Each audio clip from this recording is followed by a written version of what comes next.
So I wanted to, it's been, I think the first video I did was like at my desk, but I feel like a news reporter with like a, I feel like a news, you know, when they do the news and they have like the little like picture on the side and they're like, today in the news. This is not a news thing. This is just me. I figured I would sit at my desk and, you know, it doesn't look like a, you know, people on YouTube, they traditionally have like the nice backgrounds and whatnot. I tried to make a nice background. This is basically all the stuff that like means like I'm gonna get to this in a second, but it's like my happy wall. I've always kind of had a happy wall growing up. Like I literally, I remember I had a mirror, like a standard mirror, and I would on the border, like the outside of it, the perimeter, I put like a bunch of like cute pictures and like I didn't realize it at the time, but I was basically making like a vision board without realizing it. So actually, let me scoot this thing. That's my air purifier. I'm like, I need to lower it too. It's kind of loud. Okay, so today I wanted to talk about um, finding calm within the chaos, peace within the storm, and how to remain grounded through adversity, tragedy, things like that. Again, I want to preface: I am not a licensed therapist. I am not a counselor. I am a certified child life specialist, even though I need to renew that by December. Actually, I think earlier than that. I take it back. There's a reason why I'm holding this. This is important. Actually, both these things and stuff in here too. There's like a happy inspiration envelope and whatnot. Um, so I'm going to put that, I think, right here for now. Or maybe I'll keep it in my lap here to remind myself to go over it. I wanted to talk about, let me scoot this up a little bit more. Staying calm. Like, how do you stay grounded through tragedy, adversity, setbacks? How do you remain positive, right? I think anyone that knows me, anyone that's worked with me, I've always kind of been this kind of person who I've always seen the glass half full. Sorry if my dog is pitter pattering right now. I've never seen the glass half empty.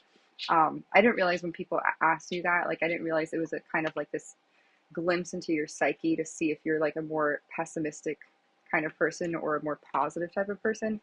So I realized that I'm going to drink my tea for a second.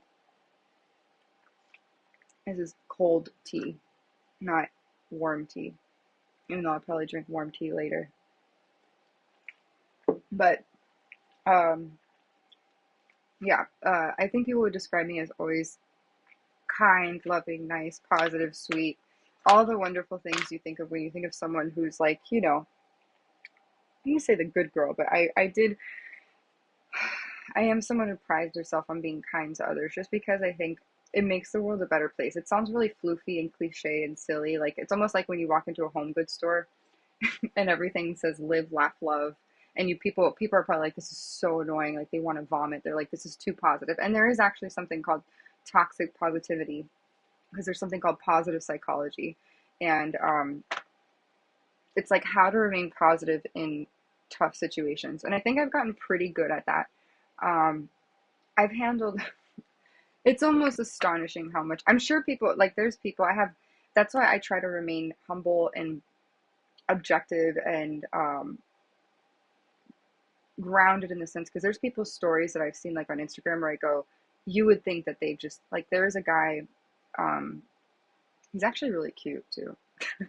um, I'm like too scared to like reach out to people and be, like I think I messaged one guy once like a DM on Instagram like and I'm not gonna say who that person was. I've actually mentioned him on this vlog before, and he's British and he lives in Spain, but I'm pretty sure he probably has a girlfriend or something, you know. And what am I gonna like do? Like, what am I gonna fly to Spain or like move to Spain? No. But anyways, so he's cute too. But anyways, I digress again. There is a cute guy who's like, I think he lives in Canada. His profile's popped up on my home feed, and I don't know if he sustained an accident or injury, but basically he's quadriplegic. No, he's paraplegic. So basically he has no motor function from the waist down. So he lives his life basically, he's in a wheelchair. Like, imagine not being able to walk. Like, just imagine for like 2 seconds not being able to walk. Imagine waking up every day where you have to literally live in a wheelchair.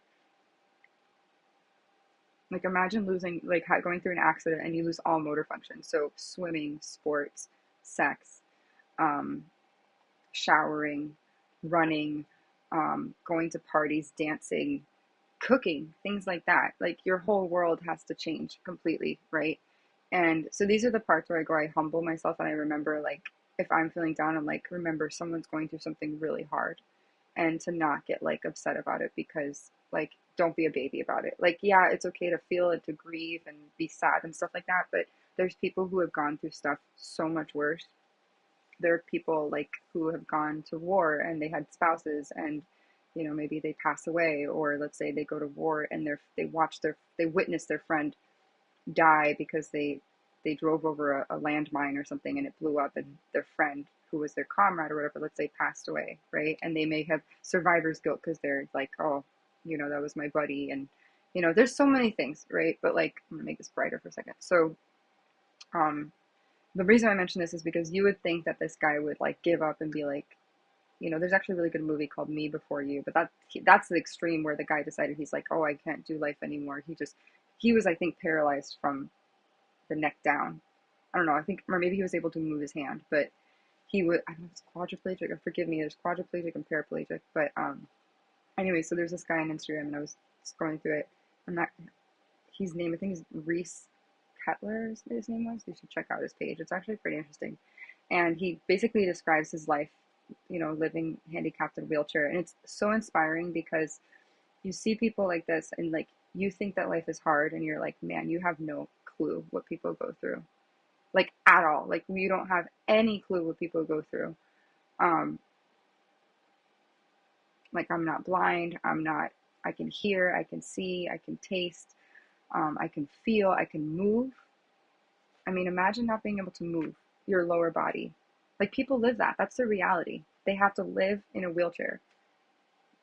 I can't complain. So the reason why I wanted to do this video is, again, how to stay calm within the chaos, how to find peace within the storm, and staying grounded through difficult times, which I think I'm going to call it that. Staying grounded through, which, give me a second, because I'm going to forget, because I do think I have a neurospicy brain, which is good, because you can lends itself, like people with ADD, apparently they're more creative, they can multitask better and stuff like that, allegedly. But staying grounded through difficult times. I write everything in my notes app. My notes app is like my Bible.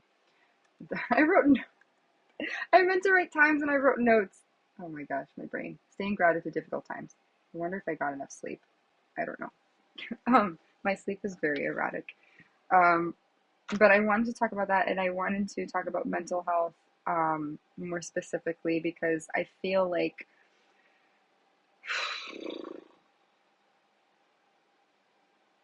and this is very like candid for me to like discuss this stuff, because I'm someone that I never thought I would ever be someone who had need to see a psychiatrist or a psychologist ever in my life. Like, in fact, I'm the kind of person, I was so anti-medication.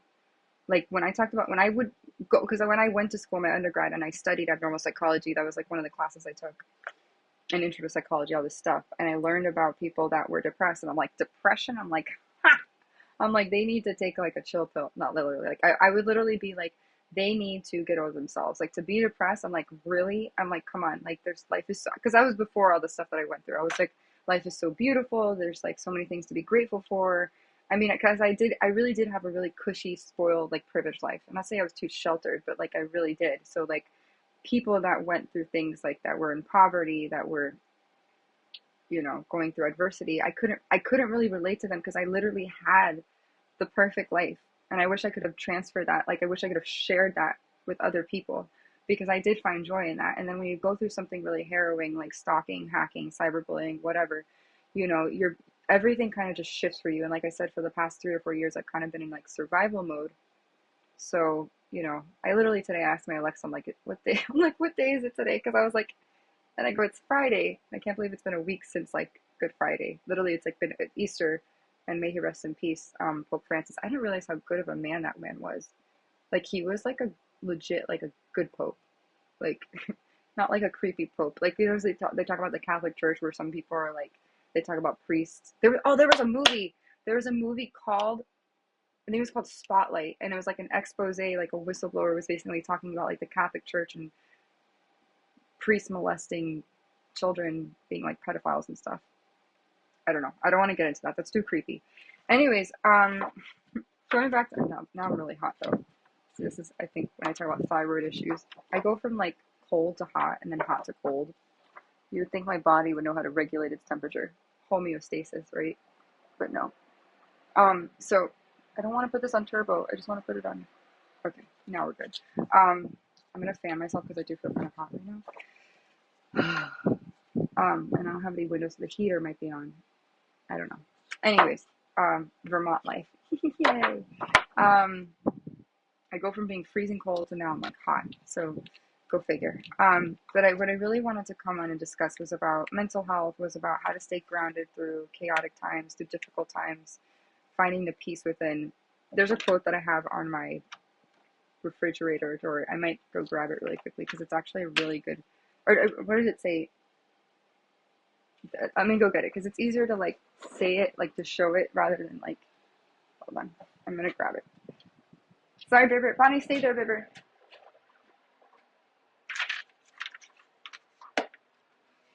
Okay, here we go.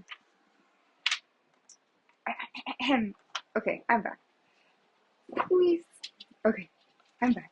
So, I really do feel like I'm doing like a newscast on. This is so. Anyways, so good quote. Let's start off with this. I bought this at. Oh my gosh, what's the store called? It was so cool. It was in Philadelphia. I think it was called 1,000 Villages. So basically, all of the things that are made at the store are handmade artisan crafts from people from all over the world, different countries, things like that. And this, I forgot where this was made. Oh, Kisumu, made by the skillful hands of a Kenyan artisan in Kisumu using recycled copper wire. So I got this in Philadelphia in a little store called 1,000 Villages. It's basically like very like eco-friendly, sustainable things that are, like I said, handcrafted, like artisan made, whatnot. And apparently this is a bookmark. I did not know this. Is this really a bookmark? I don't know. Maybe? Oh, it is a bookmark! This whole time I didn't realize it was a bookmark. Holy moly! That's so cool. This whole time I thought it was just like a little trinket.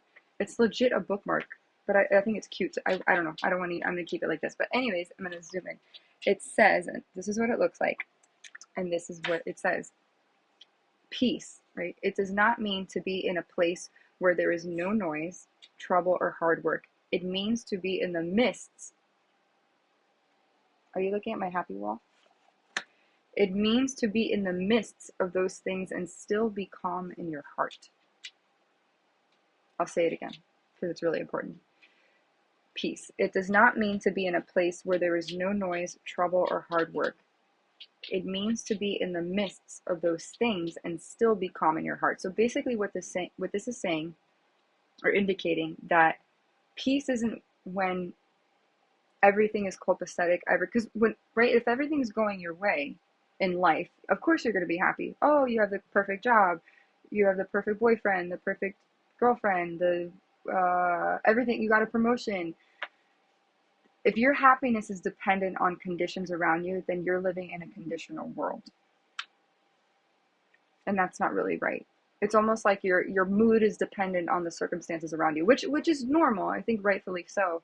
But I also think that to be someone who develops character and a strong sense of self and resiliency, you have to kind of be able to go through the tragedy and go through the hard stuff that's really murky and icky and muddy, and be able to like it says, it doesn't mean to be in a place where there's no noise, trouble, or hard work. It means to be in the midst of those things and still be calm in your heart. I mean, if you think about it, and the reason why I mentioned that man, his name is Reese, in Canada, who basically he has a vlog and he talks about his life, and I'm so glad he does that because it really gives hope to people that are also, I hate to say the word handicapped, I hate to say the word disabled. I just don't like labeling people in general because I just feel like it's so callous and shallow, because it's like, oh, they're handicapped. It's like, what? So you're going to define someone based on the fact that they have motor impairments, but what about their personality? What about their ambitions? What about their goals? What about their attractions? What about there's so many things, there's so many layers to people, and the fact that we have to label people because based on the fact that they're confined to a wheelchair is astonishing to me. The same thing goes for like if someone's on the spectrum disorder or has, like, there's so many facets to people and aspects to someone that, like, just to say, oh, they're handicapped, it's like I can't say that. They're so dynamic as a person. Like, if you go check out his page, I'm not subscribed to it, but maybe I should be. But he basically shows like a day in the life of what it's like for him to live in a wheelchair, how he gets in and out of bed, how he shaves, and he's actually really cute. I would totally date him. I know other people would probably say that, oh, you're gonna date a guy in a wheelchair? I was like, fuck yeah, I would. He's probably like a super, I don't know if he's super nice. I would hope he is. But you're like, but what about sex? I don't know. I'll strip for him or something. Sounds really bad. Uh, that sounds really bad. But that's the kind of I would, you could do a strip tease. You can do, you could still make out with him. It's like, I don't know. I'm not weird. Like I'm not gonna, be like, oh, someone's in a wheelchair. Oh, they don't have an arm. How is he gonna? No, I'd be like, stop being a dick. If anyone says that, if anyone makes fun of anyone that's handicapped or disabled, I'd be like, stop being a dick, because you're being a dick. But I can't say that because that sounds unprofessional. And if anyone, a future employer, watches this, I apologize. I do curse like a sailor when I get really passionate about something. So, but yeah, and I don't like, I can't stand people that are like ignorant and arrogant and assholes and have no fucking perspective about anything. I can't. I really, really can't. I don't have time for it. I don't have time for it. So anyways, so, but going back to what I was saying, so basically, so being adaptable, being flexible, being grounded amongst tragedy, adversity, grief, hate, bullying, those are skills that, let me tell you, like, I don't wish adversity on anybody. I don't wish strife, grief. I mean, it can't be heaven on earth. We could try to make it a utopia, but we can't. But right, I think we could be a little bit kinder to one another. I think we could treat each other fairly. But this quote, I put it on my fridge because it reminded me, like, yeah, you may go through really hard times. People may talk shit about you. People may reject you from jobs or not give you chances, or you might have missed opportunities, which really, at the end of the day, rejection is redirection. To me, I say rejection is God's protection and redirection. So I'm not going to, like, get bent out of shape about it. So, but how do you this is, and I'd ask myself, how did I stay grounded through all? And I'm still going through stuff. It hasn't really ended. I can't really say like, oh, no one's, because of, and I gave a little glimpse into what I've been through relative to stalking, hacking, cyberbullying, blah, blah, blah, blah, blah, blah, blah, whatever.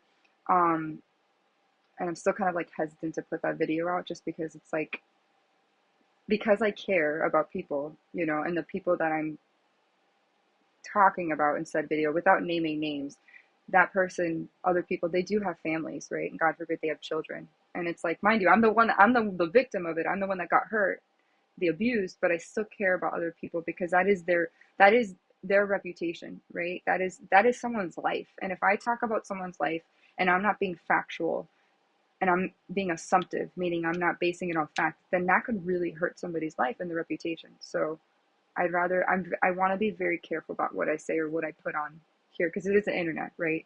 Anyway, it's free speech. Anyone could say whatever they want, but when I utter words, I want to make sure they're based in fact and empiricism, right? They're empirical, right? Meaning based on observation, right? And lived experiences too. But I am cognizant of the fact, like, I don't want to talk poorly about somebody else because that is their life, and they may have a wife, they may have children, they may,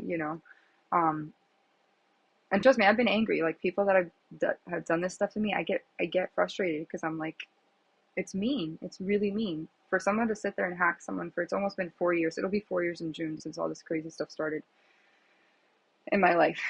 But I wanted to do a video specifically about like how to stay grounded, or how to find the peace within, how to stay calm within the chaos, and kind of the techniques and the strategies I used. So again, I am a child life specialist by trade. I've worked in the hospital, and literally my job was to help patients and families cope through hospitalization, which, think about how stressful it is, right? You go into a hospital, it's scary, it smells bad, not bad, it just smells so, like, not bleach, but just, you could tell it's a sterile environment, like, and there are people who are warm-hearted. I will say that there are very warm-hearted people who work in those settings, but the hospital itself is very scary. So my role was basically I would try to normalize that hospital experience. I wasn't a patient representative. We did do advocacy, but my role was basically offering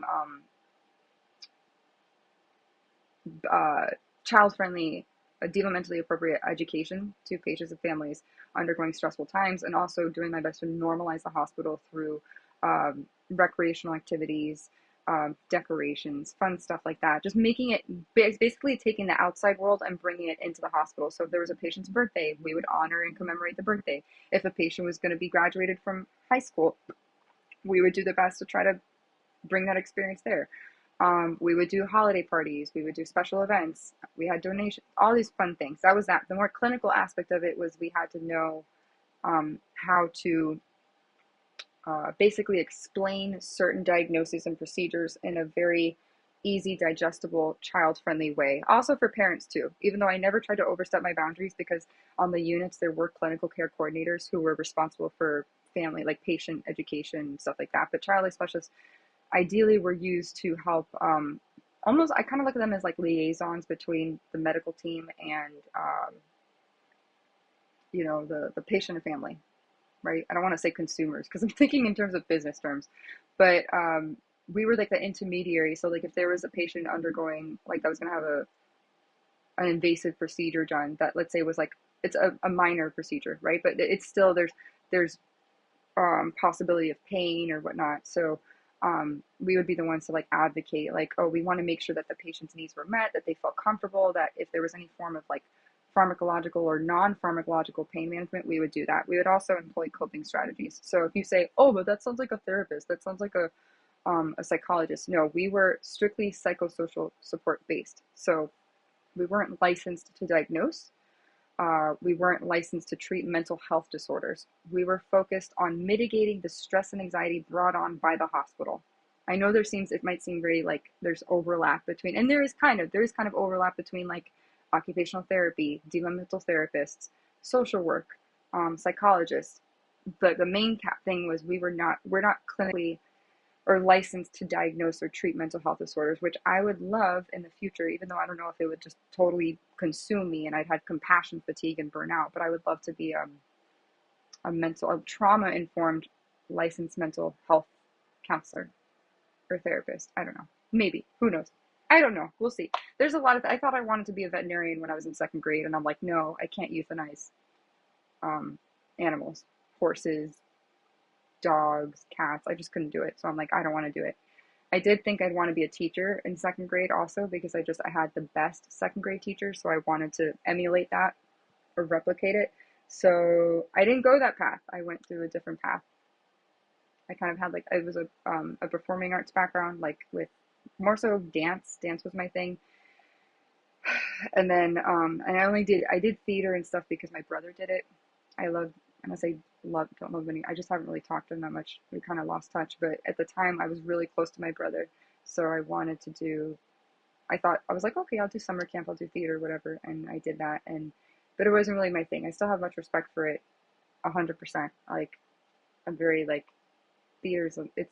It was. I can't do improv for shit. I suck at improv. It was too scary. In improv, they teach you to always say yes and you never say no. I learned a lot of zip zap zopping. If you've ever done zip zap zop, and then a lot of the things with alliteration, like or not alliteration. What was it? The vocal extra, the dee da dee da dee da da da da. You know, um, I can't remember. She sells seashells by the seashore. I don't know how many times I've had to say it. She sells seashells by the seashore over like repetition with speech. Anyways, I digress. So what was I going to say? Yeah, so coping through adversity, staying grounded, things like that. How did I do it? Um, I thought about making a list, but then I was like, I don't think I wasn't gonna, I don't think I was gonna do that. I was gonna make like literally, but I was like, I don't want to read off the list and be like, I wanted to be organic and, just help people. First of all, I think I wanted to touch on mental health. If you're someone that's struggling with your mental health, you're not, you're like, you're not weird. If anybody tells you that you're weird, tell them to like stop caring so much about what like stop caring. Like if they're not your someone that's a direct family member to you, even direct family, like there's people like in family where I go, you know what? I don't really we don't vibe anymore. Our souls, your vibration doesn't match with mine anymore, so I separated myself from them because I'm not here to life. I'm here to protect my energy. I don't need we need there are going to always be karmic energies that come around us, but I was like, I if someone after you meet with them or you talk with them, if you feel worse after talking with them, that is your soul's indication that they are not a good influence for you.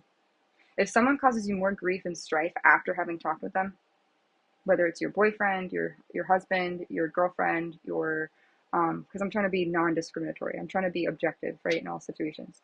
Let's push this back this way. Then guess what? That is your soul's way of telling you, guess what? That person is not a good influence around you. If someone makes you feel good, if they uplift you, if they're kind, that is your soul's indication that they are a positive influence in your life. If they encourage you, and if also they're real with you, because sometimes getting a dose of reality is sometimes harsh, even as friends. Like I've been on the receiving end of that, and I've also been the administering, like imparting of like telling people, hey, this is like you need to like step it up, or you like that person that's not good, or you don't want to have that way of thinking, don't have that mindset. And I never wanted to come off rude or anything like that, but it's real. It's like tough love, basically, right? But talking about mental health,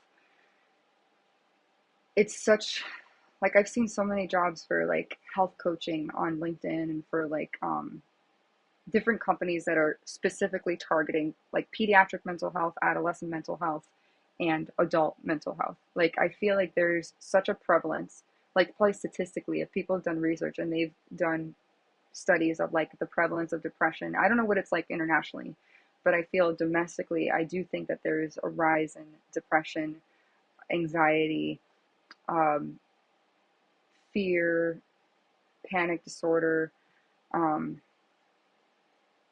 depression. Like I think that I'm pretty sure that I should probably, I don't want to say too much about it because I don't want to say, oh, to sound smart or anything like that. I will I will probably look it up and maybe put a little thing after because I'm curious to see what the statistics are in the United States in terms of the prevalence of depression, anxiety since like the past 5 years, right? If you talk about in 2020, the rise, and you would probably think what influences that is probably the current events. We had the pandemic that really took a toll on mental health. I mean, we had to all stay inside for months, and the after effects we're still dealing. Like I think there's long-term COVID. I think there's like literally it's called long COVID, and people are still dealing with like the residuals of COVID. Um, so yeah, that was detrimental, right, on mental health. Um, you talk about politics. I think that also definitely the racial disparity. I think racism has also played a role in that. You know, because if you look at it from a macro perspective, you're like, what are the things that are causing grief and strife in the everyday American family? I don't know. Again, if you're someone that lives internationally, I don't know what it's like internationally. You know, I don't know if racism is prevalent in Germany.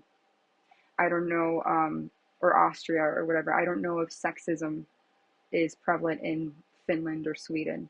Um, I don't know what healthcare is like abroad. Like, I don't know, you know, because here I'm sure healthcare is getting access to quality healthcare, you know. Um, that's also a reason and cause for stress for people. So it might not also just be like in daily living, like people's troubles, but they could actually be like on a macro level. Like you talk about racism, like the fact that racism still persists, it floors me. The fact that Nazis, there's like literally Nazis, like from like 1940, like you would think we've moved past this, but apparently we haven't. Sexism, gender inequality, women's rights, um, gang stalking. I will get more into that. Just things that you never like that are prevalent to these days that of course would exacerbate and make people's mental health worse, right? Deteriorate. Because you know when we're born clean, we're born fresh, we're innocent, we don't have an ego yet, right? We don't have metacognition, which is the ability to reflect back on our thoughts and our behaviors and how they affect the external world. So it's like, you know, you're a baby and then you get socially reared depending on the environment you're raised in, right? The family unit is the first form of socialization that we're raised in. So it's like, you slowly get introduced to their biases, their perceptions, their visions, their feelings, all that stuff, because literally you are a byproduct of what your parents are, right? So you never know, that could be a form of mental health anxiety, right? And stress, like the family you're raised in. Maybe you have different viewpoints. I remember I took care of a patient in the hospital where her parents were, this is why she literally came into the ER. Her parents brought her in. This is what I did in child life therapy. Her parents brought her in because she was brought up in a Latin culture, um, and she was vegan. She was plant based, and she was very. I could tell already when I assessed her. I was like, "Bro, this girl is wise beyond her years and spiritual." So it's frustrating, not frustrating, but it's hard when you're like an empath and you're an intuitive. I didn't really catch on to the psychic stuff until like recently. But before, I always knew I could feel other people's emotions and stuff like that, and pretty heavily, right? And it weighed on me. But I remember I went into her room in the ER, and she was being admitted or being triaged or whatnot because her parents thought she was being crazy for not wanting to eat pork and meat. She was 14 years old, Hispanic girl, really sweet girl. Nothing wrong mentally, but they literally admitted her to the ER. I don't know if that's Baker acting, but basically they took her to the ER to be seen by a psychiatrist. I kid you not, by a psychiatrist because she wasn't eating meat. They thought she had an ailment and a disease. And she strictly, and I told her, because when we do child life assessments, we do, it's very open-ended, and we say hi, we tell her or we say what our role is. We're like teachers in the hospital, elevator speech, da da da da da. And then basically we say, can you tell me why you're here? Or what do you know about the hospital setting? And she very candidly, very plainly said, um, I'll never forget, she says, and I shouldn't laugh, and mind you, you can't interject bias when you work with patients, right? You can't be like, oh, the parents are ridiculous. The parents spoke Spanish, full Spanish, no English. She spoke English. So she went to an English speaking school. And she said, my parents think there's something wrong with me because I'm not eating. And I go, and then I went, oh, wait, oh, I was like, eating disorder, emergency. I immediately thought, oh, she's eating disorder. I was like, okay, something's wrong. And I'm like, oh, okay. Why is that? I'm like, are you, do you not want, and again, I'm not a psychologist. I wasn't trying to veer into stuff. I was just trying to gain her understanding of why she was there. Right. And you can kind of get insight into people's psyche in a very rudimentary, basic sense. I don't know too much. I know the DSM, I don't know if it's DSM-4 or 5, but I did because I studied psychology. I know about certain mental health disorders and things like that. So she didn't present herself as being incoherent, like, or saying stuff that's nonsensical or exaggerated or delusional. She espoused on it and elaborated, and she said, I don't eat meat. And they go, what do you mean? She's like, my parents are mad that I don't eat meat. And I go, okay. I was like, are you eating less than usual? Or, like what's, because I don't want to put words in her mouth. Whenever you work in, like, if you work in the psychosocial field, counseling, therapy, you never want to put the words in a patient's mouth. You want for them to tell you what's going on, right? So she said, my parents are mad because I'm not eating meat, like pork. They eat pork and stuff. They're carnivores. She used like the word. She was very smart. She had this very good vernacular, and she said, they're carnivores. I'm a vegetarian. I'm vegan. And I was like, oh. And then we talked about, and so at the time, my parents were doing plant-based diet, pescatarian. They didn't really eat meat. So I was kind of like, really? I was like, the parents didn't understand what I was saying because I was speaking English. Again, they spoke Spanish, and I wanted to respect them, right? But at the same time, she was being brought into the hospital for psychiatric evaluation because her parents thought there was something wrong with her because she wasn't eating meat. Now, sociocultural factors will dictate. In Hispanic culture, there's a lot of meat. You have picadillo, you have carne asada, you have pechuga de pollo, you have all these, it's a very meat. This is why it's so important. This is why I say discrimination is poopy, because if you're a good clinician, if you're a good leader, if you're a good anything in any role, you have to have cultural sensitivity and diversity and education. It's called cultural competency, basically. So because I studied sociology, also I was raised Latina or in a Hispanic, around Hispanic culture. I knew that it was very meat heavy, right? So I listened to her and I said, okay. And I go, so you prefer to eat more like vegetables, fruits? She's like, yeah, and she goes, I feel better after I eat that food. And just but my parents, I'm here because they think there's something wrong with me because I'm refusing to eat meat. So they took it as she had an eating disorder, right? Education, important for them. And she was saying that she just didn't, and she had to be literally, I'll never forget, she was waiting in that hospital room for hours because the acuity, really, at the end of the day, her acuity was, and how really, at the end of the day, her parents were probably the ones that needed education, not her. She was eating, but she wasn't eating according to the standards of what they wanted. So really, there was like so that's why I'm like, mental health is, I wanted to give an idea of, again, my background in mental health and what I've worked with, but I have worked with patients that were undergoing psychiatric holds or evaluations and behavioral health and whatnot.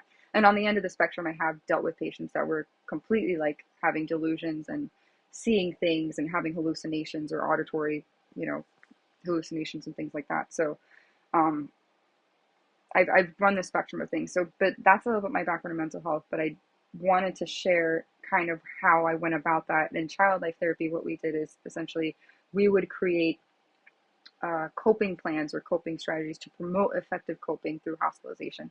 So I was very much a proponent of positive psychology at the time, because to me, it's like you can have your way of thinking, right?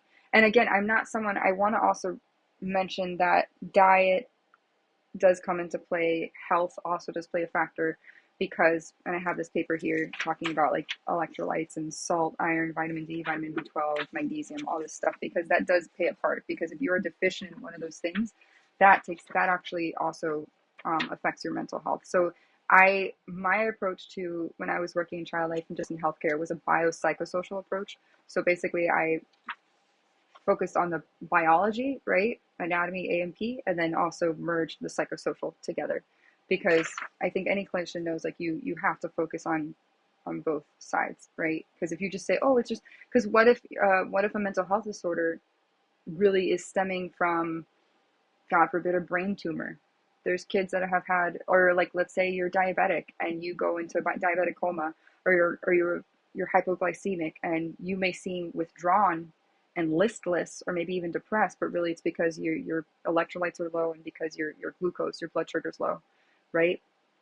Maybe what's another one that there's like comorbidities between like mental health and physical diseases? I'm trying to think. I mean, there's a number. Was it PANDAS? There's a disease or something that is an inflammatory disease called PANDAS. But there are correlations between like physical manifestations in the body and mental health disorders. There also, on the flip side, there's psychosomatic disorders where basically it originates in the brain and it manifests in the body. So you can have anxiety. When you have anxiety, your heart rate increases.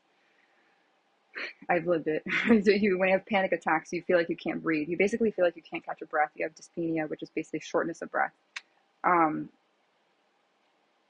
and I'm sorry, my lips are really chapped. Um, oh, another autoimmune disorders.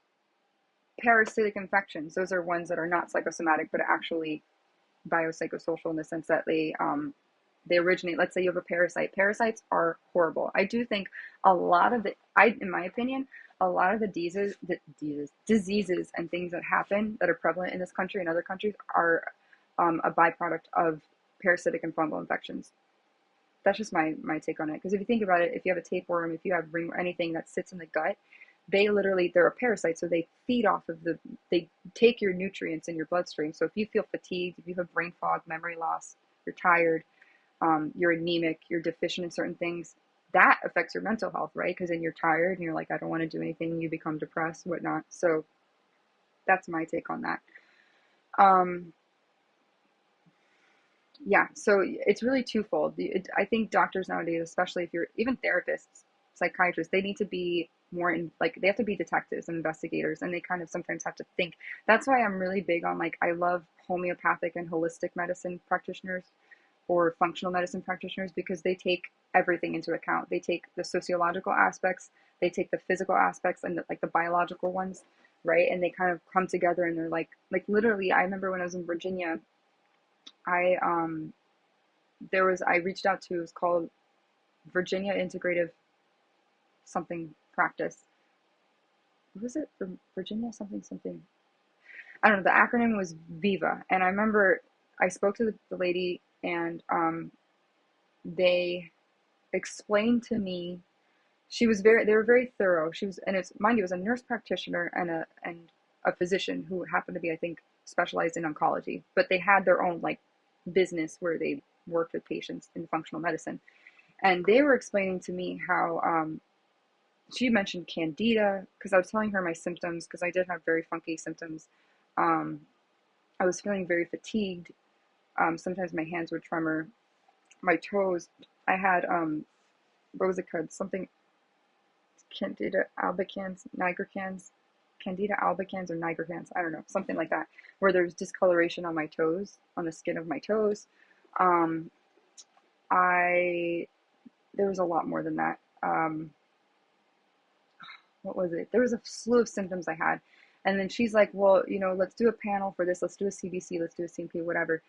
And I did tell her I went through a traumatic experience, da, da, da, da, and she's like, okay. But she ended up surmising that I was positive for an IG, and when you have Lyme disease, there's IgG, IgM, IG something. So I had basically one of the antibodies for Lyme disease and also Epstein-Barr. So, and those things like that, Lyme can cause depression and autoimmune diseases, lupus can cause depression, thyroidism, hypothyroidism can cause anxiety, depression, mood swings, um, PCOS, polycystic ovary syndrome. So that's why it's like, if you're someone I highly encourage you, and I'm not trying to put down modern medicine or Western medicine. If you're someone who's experiencing depression, anxiety, um, those are the big two, right? I encourage you to also look at your health, look at your diet, look at your lifestyle. Do you smoke cigarettes? Do you smoke weed a lot? Weed is, I know, marijuana or cannabis is known to like subdue the nervous system, but it also your reaction time is delayed, right? Your cognitive like information processing becomes delayed because it slows down, right? That's why people smoke weed, is to feel chilled and feel calm. Um, it does have medicinal aspects though, so I'm not going to knock it in that respect. So, but look at your lifestyle, look at the things you're eating, look at even the things you're watching. Um, but also go to a doctor that's going to like take it seriously in the sense that they're not just going to be like, oh, you're presenting with depression. Okay, let's give you da da da. Let's prescribe you this. Let's like here's the thing. Have them take a holistic approach to whatever it is that you're experiencing. That's what makes a good clinician, I think, is they don't just go, because modern day medicine, I think we're very focused on curative medicine, meaning like they'll try to focus on the cure, but not so much preventative. Preventative medicine is like when you think of Chinese medicine, Eastern medicine, like Ayurveda, they basically, what they do is they focus on the root cause of what's caused, like the underlying cause. Like for someone, if you have an autoimmune condition, you're going to be prescribed steroids, like anti-inflammatories and immunosuppressants, right? Because your immune system is basically is turning against yourself, right? Your immune system becomes like an enemy essentially, and it starts to attack the body, right? That's what autoimmune disorders are. Um, and like lupus, things like, I don't know if Hashimoto's is a autoimmune disorder. DeJorgen syndrome is one. Um, but yeah, but in modern medicine, I feel like we need to definitely focus on like what the root cause is. And I think some people who have mental health disorders, they could actually have an underlying, like literally an underlying physical disorder that could be totally being overlooked. And they're thinking, oh, but I'm depressed, I'm anxious. Maybe it's a really bad case of PCOS. Maybe you have really bad case of PMS. Maybe you have thyroid issues.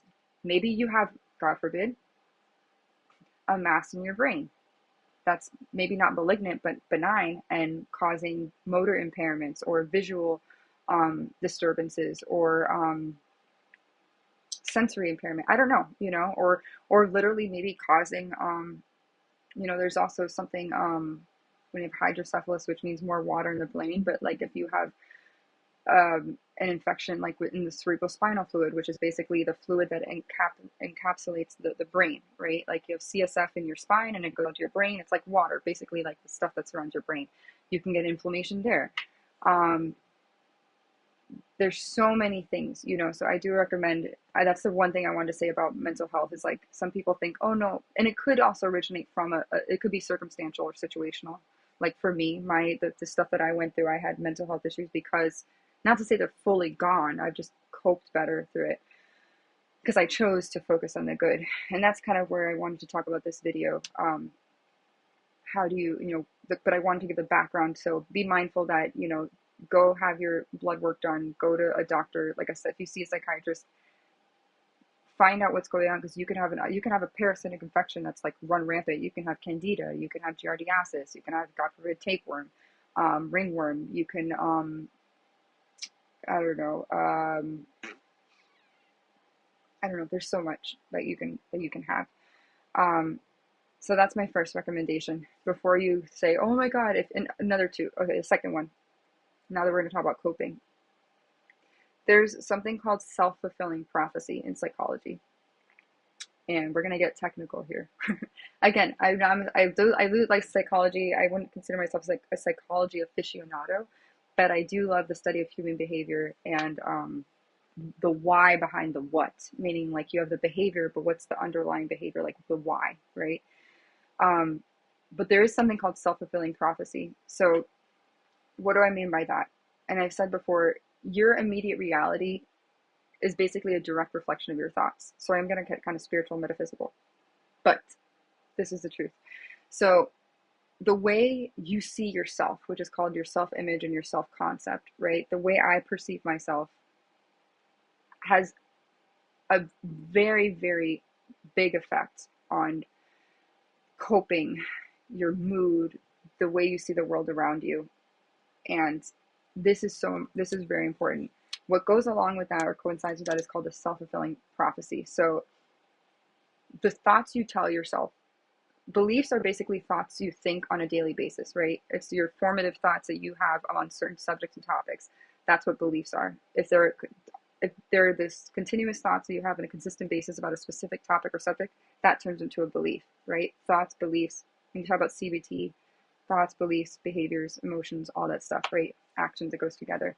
But a self-fulfilling prophecy is, for example, you wake up in the morning and you say, I am not good enough. How is that going to manifest outwardly? You're going to be depressed. You're going to stay in bed all day. You're not going to be proactive. You may be reactive. You may have a short temper. You're going to basically manifest everything of that which you speak. That's why people who do positive affirmations, and you see a lot, and you're like, I've seen funny videos where they do parodies about people that sit in a room and they're like, I am abundant. I am affluent. But let me tell you, there is such truth in those. I know it seems really silly and floofy, but there's science behind it.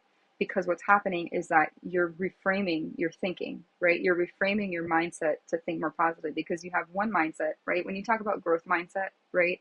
When you talk about a forward thinking mindset or future tense mindset, you're literally shifting your perspective to being more positive, right? Because if you wake up in the morning, you're like, oh, life is so hard. I'm so broke. I'm never gonna like amount to anything. No, I have no one to support me. I could, let me tell you, that's literally, I could say that right now about my life. I really don't have any friends.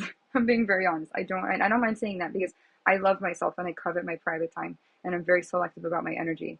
But I really don't have many friends. My love life in terms of like the show Friends is DOA. And I don't really like, I can't really say I have a love life. I'm trying to meet people and socialize. It's been less than prosperous, I will say, but I've learned a lot of lessons, so which is great. So if I ever write a book or I ever have a child, I can impart what I've learned to them, which is good enough for me. My finances are in the pits, but I'm very proactive and I'm positive and optimistic and hopeful. And I've been seeking out opportunities and I've been asking God, I go, direct me towards that which is not fruitful, but beneficial to me, not just like monetarily, but for my soul. Like I'm a big proponent of aligning yourself with jobs and opportunities that translate well or speak to your soul. So what does that mean? Things that bring you joy, things that bring you happiness. And you can do that in any job. If you're a bank teller and you're like, but how am I, if maybe you studied finance, maybe you got your bachelor's degree in finance or business administration or mathematics, then hey, being a bank teller might be like the bee's knees to you, then kudos to you. I wish I could be a bank, not really, but like I wouldn't be able to, it would be too much math for me. I know that sounds silly and people do deposits and stuff, but I can't do it. I'm not a mathematician. So, but I can tell myself that. I could wake up in the morning and say, oh my gosh. Like even some days I wake up here and I'm like, am I really welcomed in this neighborhood? They don't, but again, I've gone through a lot. And I think once you move to especially a small, let me tell you, if you move to a small town, please be ready for being the source of either scrutiny. If people are not so nice, you will be the subject of like, oh, what, I've even told myself, because I've had people come over to my apartment, men. I'm not a prostitute. I'm not a hooker. I don't run a brothel. Let's just say that. But I've thought about it. I go, oh my God, if they've seen the different cars that have come, and some of the men did stay over. Like I'm a woman. I've had sex, whatever. Like it's just part of life. And I go, I can only imagine the gossip that would go around. Oh my God, she's sleeping with like this guy, this other guy. But they don't know my story. They don't know the interactions that I've had with these men and the things that were discussed previously before we engaged in that sexual encounter or whatever, that date. So I take it with like a grain of salt, but be mindful. Wherever you move to, there's vibes.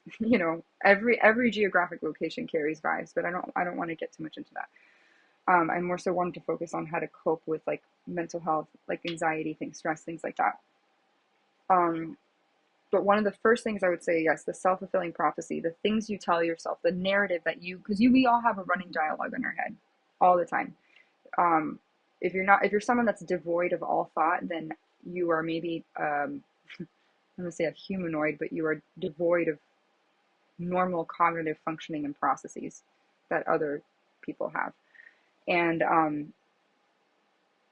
I think, for me, I don't know. I always have a running dialogue going on in my head, maybe a little bit too much. That's where ADD comes in, having a neurospicy brain. And sometimes that's where yoga comes in, practicing mindfulness, right? Channeling your inner chi, finding zen and inner peace, right? Being wholly invested in the present moment. I need to practice this. I wholeheartedly attest to that. And I used to do it more often. But so yes, self-fulfilling prophecy, what the narrative you tell yourself on a daily basis, how you view yourself, that plays a huge role. So ask yourself, what are the thoughts that you're thinking? And if you're someone who doesn't engage in self-reflection or introspection, maybe you should start doing it. If you're someone, you're like, man, I'm so depressed, fuck life, fuck everybody, I hate everybody. Kind of, I don't know, I challenge you to take a step further, take the limitations and the barriers off of things, because like you can gain so much insight, and I'm someone, I've always been interested in achieving, I'm gonna say enlightenment. So there's a triangle, there's something called the Abraham Maslow's hierarchy of like needs, psychological needs. At the very top of the pyramid, the very tippy top, he starts off with like, he basically ascertains that like we go through incrementally, like there's certain things that we have to achieve in order to feel safe and secure and achieve enlightenment, which is like self-actualization, which is basically the idea that you've achieved your optimal self, your happiest, your higher self, right? And so on the base of the pyramid is like physical needs, comfort, water, clothes, food, things like that. And then you build off of that, and it builds and builds and builds. And the top of the pyramid is self-actualization. I've always been someone, I'm like, I want to reach this, right? Buddha reached self-enlightenment, his name is Siddhartha Gautama, and he basically sat under a tree, allegedly, and he renounced all earthly goods and possessions, and he practiced asceticism and non-materialism, and that's what you think of Buddhist monks, right? They wear orange, they have uniformity, they shave their heads in respect and reverence, right? And to honor Buddha, right? And that's why you see when you sit in like lotus pose, and you see people who are doing different malas or like mudras, right? And there's a reason behind that, because they're trying to achieve enlightenment. That's going to the like very far extreme end, you know. I'm someone, I do need my like my Stitch Fix and I like my Amazon, and I can't really completely renounce all earthly goods and possessions because then I can't have little cute little things like this, or you know, stickers or file folders or whatever, you know. So yeah, so self-fulfilling prophecy, the things you tell yourself take a very large effect on how you see yourself and your coping. So what I've done is I've reminded myself to stay positive by focusing on that which I wanted to, which we're going to get into maybe law of attraction. I don't know. We'll see. Law of attraction is very much based, I think, there are some psychological, I think, correlations to that, because you're thinking positive thought, you're focusing on that which you're not sitting in the energy of what you lack, you're focusing on what you have, like what you have and what you want, right? And you see people who you look at life and you're like, why are they so happy? Why are they manifesting stuff in like rapid time? Are they like master alchemists? Maybe, but more often than not, what they did is they chose to reframe their thinking, right? Even so, this is what I mean is like when you can be going through shit, really hard shit. There's people who they've had their child pass away from cancer. There's parents who lose their baby from a miscarriage. You know, horrible, like terrible things that you think no human should go through.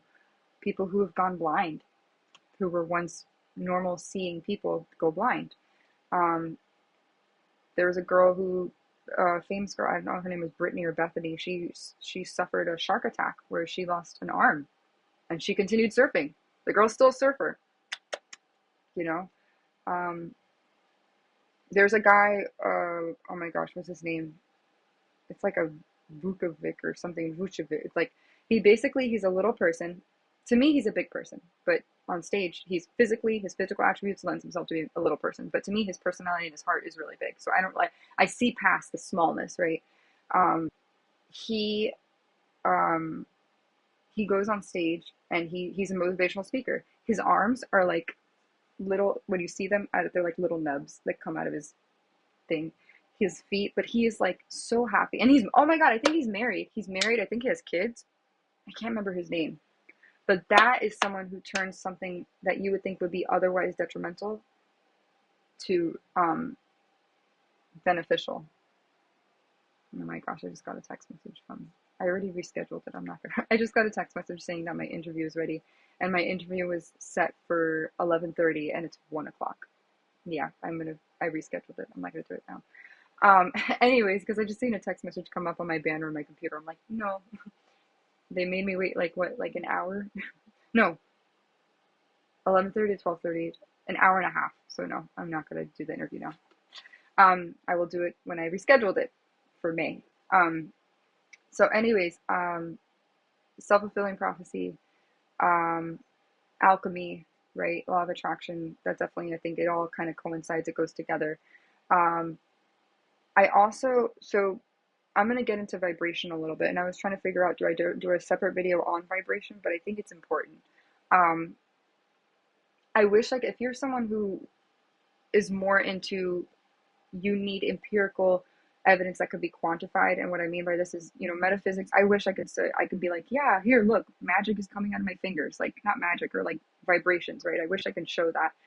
I can't, but I do. I'm a very big proponent on energy and vibes, and what I mean by energy, I heard from someone said emotions are energy in motion. I did hear that, and I will say this: what has helped me cope, I will say music. Music, I love music. Music has always been such a big part of my life. Um, I don't know there's a term. Let me ask Echo. What's I mean Ziggy? What's the technical term for someone that loves to listen to music?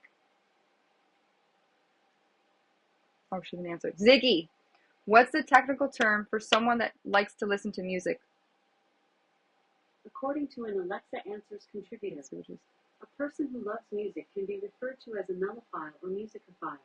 A person with an abnormal fondness of music can be referred to as a mellomaniac. Oh, but you have a normal fondness for music. I don't know. I don't know you can have a normal fondness for music.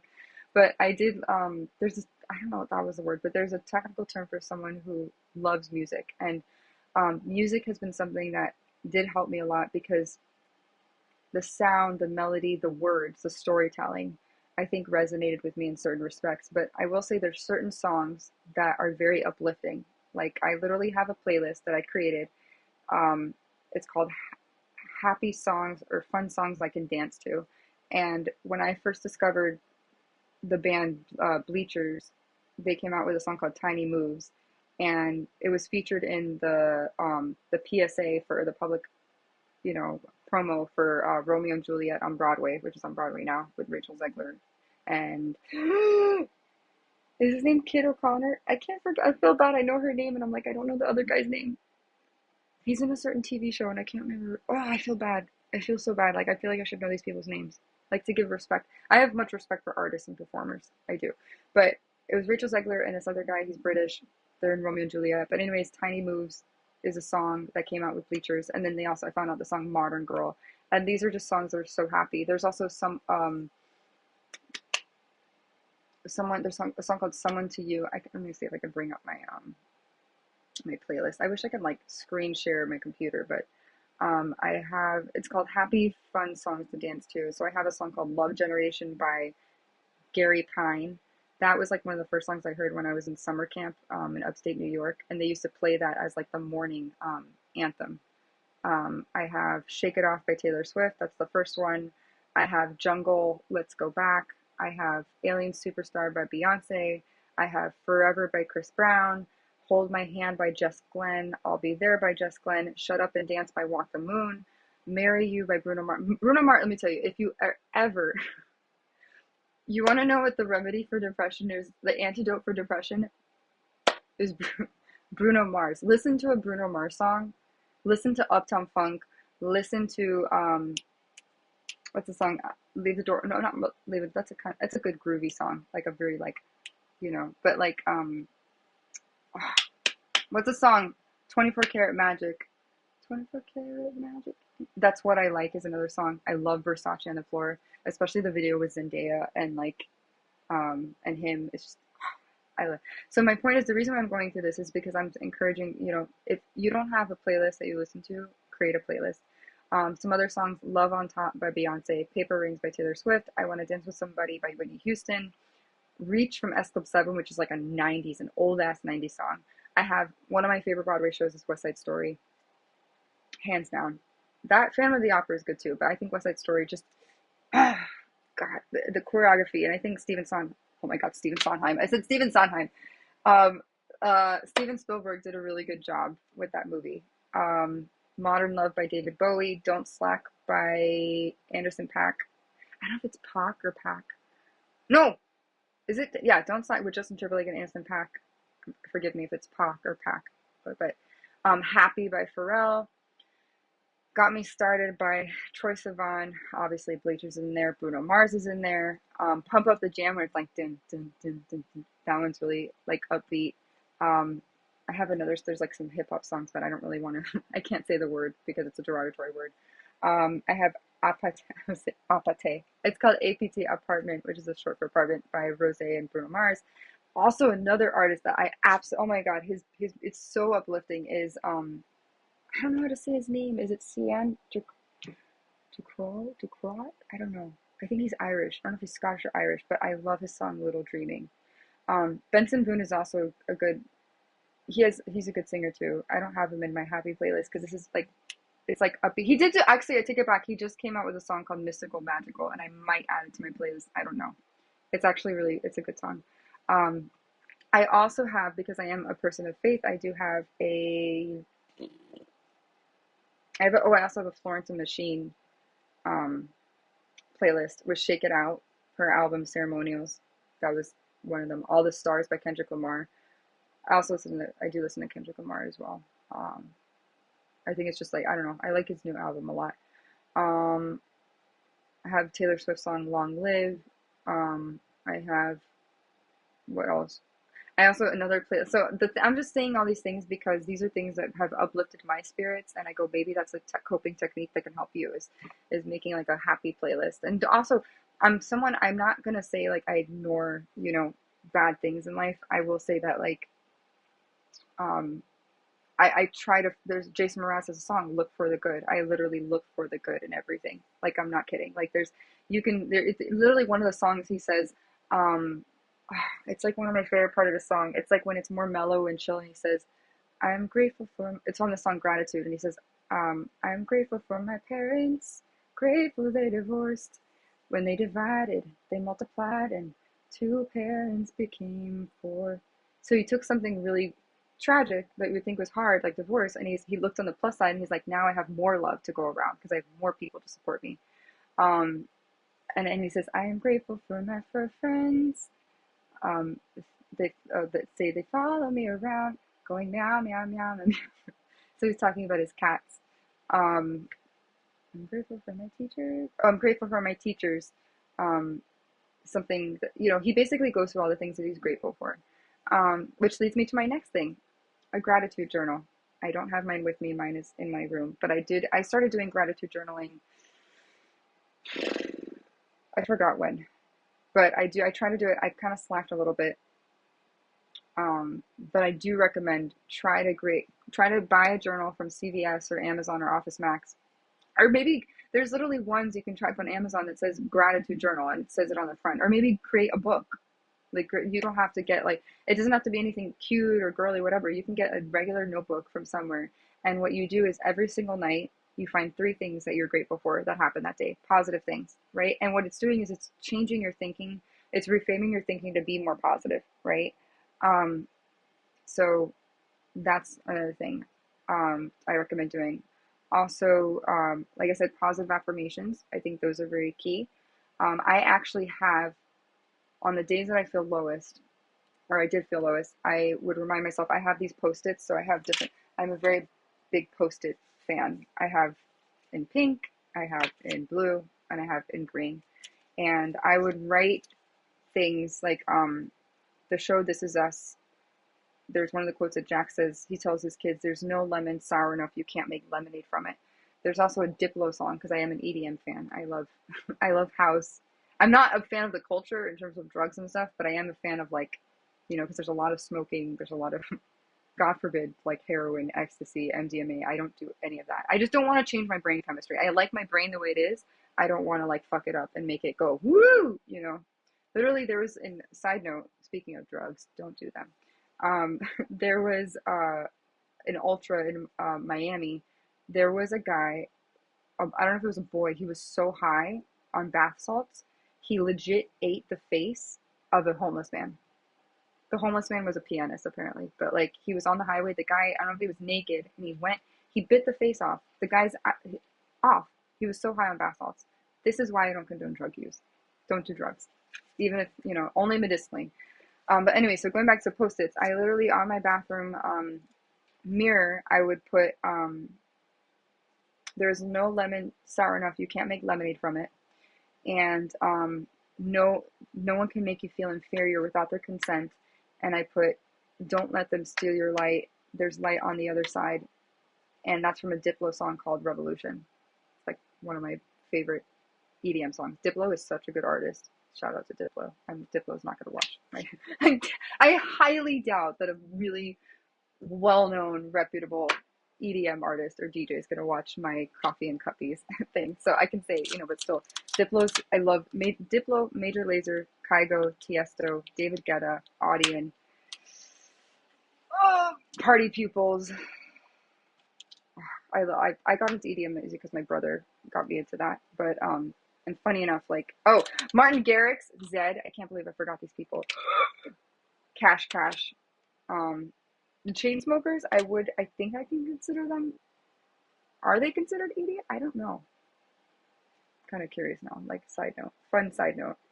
I will say. So I will say though, EDM did get me out of a funk. Um, but Kygo, I love Kygo. I love Kygo's music. Matthew Koma. Um, who else? What else? Zed, obviously. I mentioned Zed. Cascade. How can I forget Cascade? Medusa is also really good. Um, Sigala is really good. There's a bunch. There's a lot. GJ Snake, like I said, Diplo, Avicii, bro, how could I forget Avicii? I'm so sorry. I'm sorry, Avicii, wherever you are.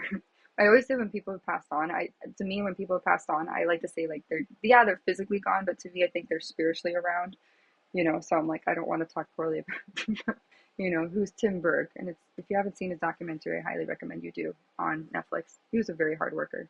He seemed like such a cool dude. He's a dude I would have liked to date. And I think he was Swedish. I'm not sure if he was from Sweden, from Switzerland. Cool dude. Anyways, um, but music I think has helped a lot. It's like gratitude journal, positive affirmations, um, a wall of inspiration. I think that has helped me a lot. I basically put up quotes that like mean a lot to me. Like I'll move this over here. So let's go look at this for a second. I recently updated this because before it was my vision board, but now it says so this one that was a this can we see I don't know if you see this one is from Sojourner Truth. This one says girl just heal, and that one so Daniel Coke Balfour, forgive me if I say her name wrong, but she's on Instagram. She makes some really cool art, like graphic art and stuff. I follow her on Instagram, her and Morgan Harper Nichols, which I have said in another video. Poetry is also really great. I'm sorry, my chair. Poetry is really great. I will say I'm sorry, my lips are so chapped. If you're a man and you're depressed, um, I will say, video games are fun. Mario Kart, Super Mario Party, don't like drown yourself in video games, but there is purpose, there is a reason to hope for another day. Like, if you say you're broke, you're going to be broke. If you say that you're bored, you're going to be bored. If you hate your life, you're going to hate your life. That's what I mean. I think self-fulfilling prophecy is so important. Um, but books are like for me. I like, I like books. I like baking. I love music, and those are the things I gravitated towards when life felt like I was just gonna life was just over, and I feel like it was gonna fall apart. I still do it to this day. I still like, I love stickers. Stickers are another thing that helped me. Maybe not for you, but I will say do what brings you joy. Now, when you do questionnaires for anxiety and depression, they do ask you how little or how much do you feel like you find pleasure in doing things. Like, do you have, are you, basically they ask, are you motivated to do certain things? And that's when you know that if you're depressed, if you're not doing these things, you have to kind of you want to force yourself to do it. And I don't want to be mean to get up and do it. What lit a fire under my butt is literally I reminded myself that there were people, and also because I worked in a hospital, so I've seen the worst of the worst. I reminded myself that there were people who were not fortunate enough, who can't walk, who can't see, who can't eat. There's literally people, if you don't know, there's people who eat with G tubes. There's people who poop, their poop goes in a bag, in an ostomy bag. You get to poop like a normal person. Some people have an ostomy bag where their GI tract, they have Crohn's disease, they have all sort of colitis, they have I don't know, stuff that prevents them from having normal like bowel function or GI function. There are people who need hearing aids. There are people who need a tracheostomy to breathe. Kids who need tracheostomy. There's kids who need to be in halotraction, where they have basically like their head is confined to being in a metal apparatus, and they have to have people I'm not kidding, screw the screws to tighten it. So it's like for posture and things like that. But and if you have like physical deformities, yeah.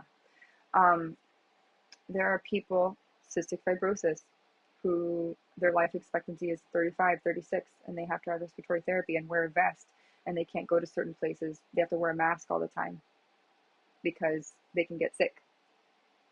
Um, uh, so, whenever I have those moments and I'm like, man, life is really hard, let me tell you, there's someone who has it so much harder than you, and you feel like giving up, you need to, and like I said, okay, perfect example. Let's say you're someone you've been recently diagnosed with cancer, right? Stage 3, stage 4, maybe stage 2. Maybe you're someone who had breast cancer. Maybe you had pancreatic cancer. Maybe you had brain cancer. Um, those can be moments, and that's a really drastic way to, like, I took it from, because I'm giving reasons that people why they get depressed, why whatever. Or maybe on the flip side of it, maybe you grew up in a drug addicted home. Maybe your mom was a drug addict. Maybe you lived in the projects. Maybe you lived in the hood. Um, maybe you lived in like Section 8 housing and you never thought you would get out of it. Um, I think the universe will show us, will give us glimpses of things and give us reasons to hold on to hope. And I know you might think, like, I literally saw, there was something that came on my YouTube feed about a professor. I don't know if he's at Stanford, but basically he was diagnosed with terminal cancer, and he's still teaching. The dude is, I would love to go to his class. Like, what a leader, you know?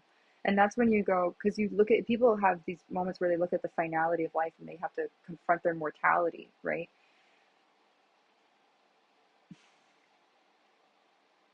We all want to live, right? To have longevity. We all want to live a long life. Some of us, we want to look younger. We want to feel, whatever, look our best and all that. And I think there comes a point where you have to take perspective on life, because we all will, like, I mean, look at me, how many people die in tragic accidents all the time. Do you think the people in the plane crash that died, the figure skaters, knew that that was going to happen? No. There was a guy, when I feel like I could cry when I talk about this. There was a guy who was waiting for his wife to come home. He was saying, "Yeah, I'm on the plane." She says, "We're about to land." The helicopter. That's it. He's not going to see. That's it. There are moments like that happens, you know. And this is where it comes into play. I think Zach Sobek is a really good example of that, because he, like I said, he was a kid, and you know, I get really sad when I talk about it, because it's just sometimes I go, is it fair? Is it not fair? Um, Sometimes I feel like I tell God, I go,